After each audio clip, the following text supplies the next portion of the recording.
మొదట ఇచ్చిన 22,22,067 మంది తర్వాత ఈ 3,13,000 మంది వాళ్ళు సవరించుకొని వివరాలు తీసుకొస్తే ఎంబడే ప్రభుత్వం మళ్ళీ స్పందించి ఇచ్చింది.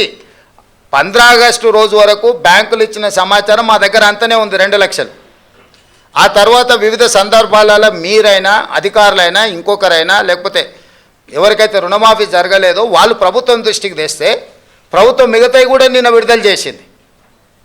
సో మేము ఇచ్చిన మాటకు మేము 100% కట్టుబడి ఉన్నాము. శ్రీనివాసరెడ్డి గారు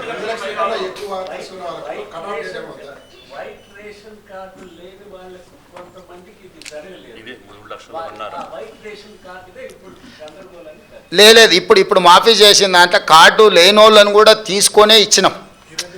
ఇప్పుడు ఈ రోజు ఇచ్చిన 3,13,000 897 మంది ఉన్నారు కదా, కార్డులు లేవనో లేకపోతే ఇతర కారణాల చేత ఏదైతే బ్యాంకర్సో లేకపోతే అధికారులు ఏదైనా వాయిదాలు పెట్టుకుంటూ వచ్చారో వాళ్ళందరినీ కూడా పరిగణలోకి తీసుకొని ఇచ్చినాము.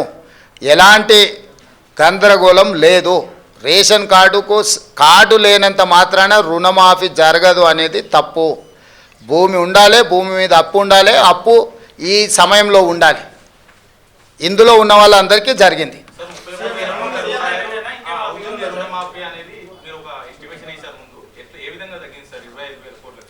ఇప్పుడు 31,000 కోట్లకు ప్రాథమికంగా బ్యాంకర్సు మాకు అంచనాలు పంపించారు.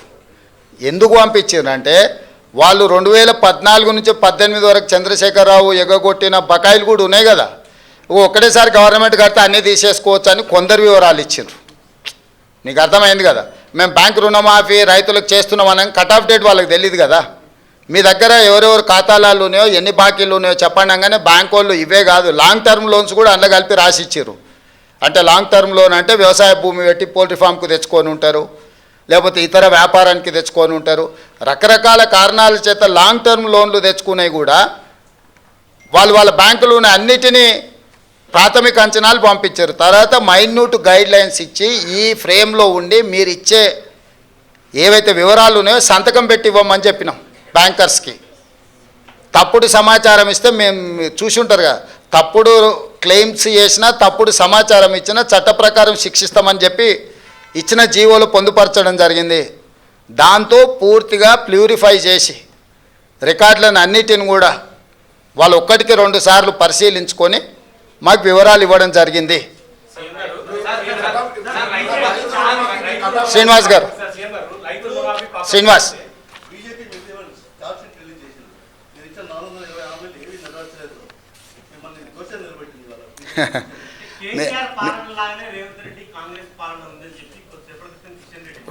నేను అదే కదా, ఇప్పుడు గుజరాత్లో నిషేధం ఉంది అని వాళ్ళు చెప్తారు. మీకు బస్సు పెట్టి తీసుకెళ్తా, గుజరాత్లో ఏమేమి బ్రాండ్లు దొరికితే ఒకసారి చూసేద్దాం పదా. కిషన్ రెడ్డి గారికి తెలంగాణ రాష్ట్రంతో ఏం సంబంధమై మాట్లాడడానికి మొన్ననే చెప్పాను, నేను గుజరాత్ గులాంని అక్కడనే పోతున్నా అని. ఆయనకేం అర్హత ఉంది? వారికి ఒక్కటే నా సూచన, 2014, 2019, 2023 3 ఎన్నికలలో నరేంద్ర మోడీ గారు ఇచ్చిన హామీలు మేనిఫెస్టో కాపీలు తీసుకొని మా మంత్రులు వస్తారు.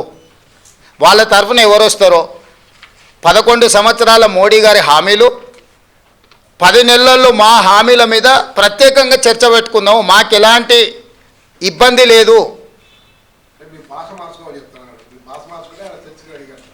అందుకే నేను మంత్రులను పంపిస్తా అన్నా.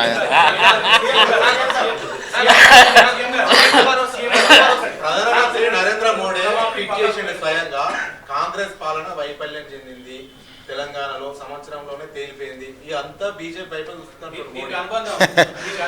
నేనేమంటున్నానంటే ఎవరికైనా వాళ్ళ పిల్లలు కాకి పిల్ల కాకి ముద్ద అని చెప్పారు పెద్దోళ్ళు, అవునా? సో కాకి పిల్ల ముద్ద అన్నట్టు వాళ్ళందరూ బీజేపీ వాళ్ళు పోయి కలిసినప్పుడు ఆయన మీరు ఎందుకు వణికిరారు, మీరు అనా పైసకు చెల్లరు, నెత్తి మీద రూపాయి పెడితే ఏకాన కూడా మీరు చెల్లరని మొహం మీద అనలేడు కదా మోడీ. ఏం రాంబాబు, అవన్నీ అసెంబ్లీలో చర్చిస్తామని చెప్పిన సోదరు, ఏం ఆవేశపడకు. కట్ ఆఫ్ డేట్ ఎక్కడ? ఆ డేట్లలో ఉన్నోళ్ళు ఎవరు ఏది ఉంటే ఆ డేటు అట్లాగా ఇప్పుడు ఏమున్నాయో టోటల్గా ఇచ్చేసినాం తిరుపాల్. ఎవరైనా నీ దగ్గర ఏమైనా వివరాలు ఉంటే తీసుకొని రా.